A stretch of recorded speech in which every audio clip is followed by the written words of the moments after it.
வணக்கம். இதுவரைக்கும் நம்ம சேனல்லேருந்து கொடுக்கப்பட்டிருக்கிற புயல் மற்றும் மழை சம்பந்தமான செய்திகளுக்கு நல்லா தொடர்ந்து ஆதரவை தெரிவிச்சுக்கிட்டு வர எல்லாருக்கும் நன்றி.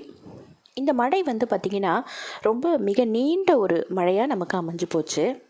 இந்த மழை நமக்கு ஒரு அபரிமிதமான நீரை இங்கே கொடுத்துட்டு போயிருக்கு. இது சில இடங்களில் அழிவையும் ஏற்படுத்தியிருக்கு. நிறைய பயிர்கள் பார்த்திங்கன்னா டெல்டா மாவட்டங்களில் மழை நீரில் மூழ்கி கிடக்கு. இப்படிப்பட்ட இந்த மழையை கொடுக்க காரணமான இந்த புரெவி இது என்ன காரணம், எதனால் இப்படிப்பட்ட ஒரு மழையை இந்த புயல் நமக்கு கொடுத்துச்சு அப்படிங்கிறத நம்ம பார்க்கலாம். இதை பற்றி தமிழ்நாடு வெதர்மேன் பிரதீப் ஜானும் டெல்டா வெதர்மேன் செல்வகுமாரும் என்னென்ன சொல்லியிருக்காங்க அப்படிங்கிறத பற்றின ஒரு அனாலிசிஸ் ரிப்போர்ட் தான் இது. உங்களுக்கு அதிகாரப்பூர்வமான வானிலை அறிக்கை வேணும்னா நீங்கள் இந்திய வானிலை ஆராய்ச்சி மையத்தோட வானிலை அறிக்கையை போய் பாருங்கள். இப்போ பார்த்தீங்கன்னா புரெவி காற்றழுத்த தாழ்வு மண்டலத்திலேருந்து குறைந்த காற்றழுத்த தாழ்வு மண்டலமாக மாறினதுக்கு அப்புறமும் எந்த இடத்துலேருந்து நகராமல் மன்னார் வளைகுடாலேயே உட்காந்துருச்சு. இங்கே ஏன் இப்படியே இருக்குது அப்படின்றது குறித்து தமிழ்நாடு வெதர்மேன் பிரதீப் ஜான் சொல்கிறாரு. நிவர் புயலுக்கு பிறகு ஒரே ஒரு வாரத்தில் வங்கக்கடலில் புரெவி புயல் உருவாச்சு. இது இலங்கையோட திரிகோணமலையை கடந்து மெல்ல மெல்ல மன்னார் வளைகுடா பகுதிக்கு வந்துச்சு.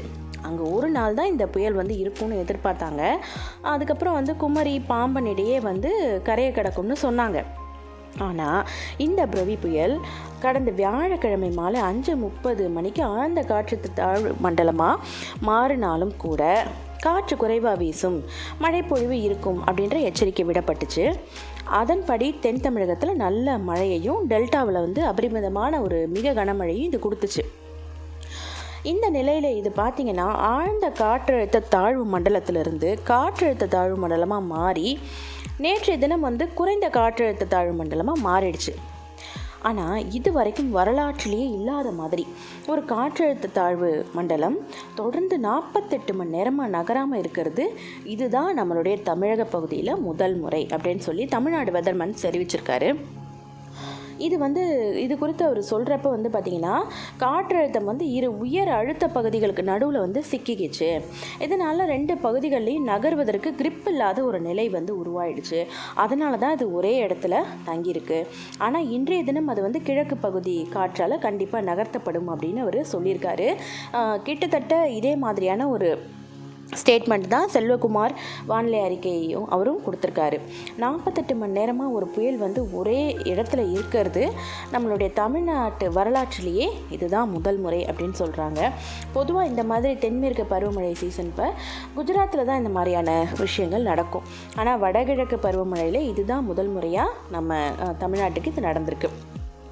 புரெவியோட இறுதி நிலை தான் இன்றைக்கி. கண்டிப்பாக மதியம் அப்படி இல்லைன்னா ஈவினிங்குள்ளே இது வலுவிழந்துடும், நகர ஆரம்பிச்சிடும். இதனால் ஏற்படுற ஒரு இழுப்பு விசை அல்லது இழுப்பு திறனால் கிழக்கு காற்றாலோ வரும் டிசம்பர் 8ஆம் தேதி வரைக்கும் கண்டிப்பாக தமிழகத்தில் நல்ல மழை தொடரும்.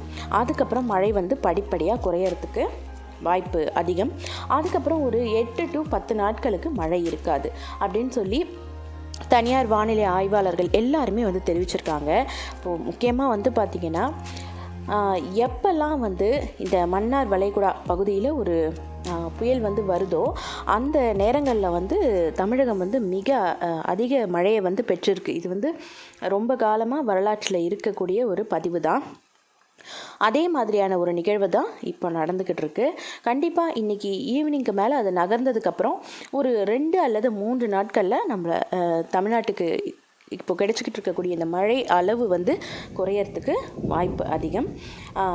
நன்றி. அடுத்த வீடியோவில் நம்ம சந்திக்கலாம்.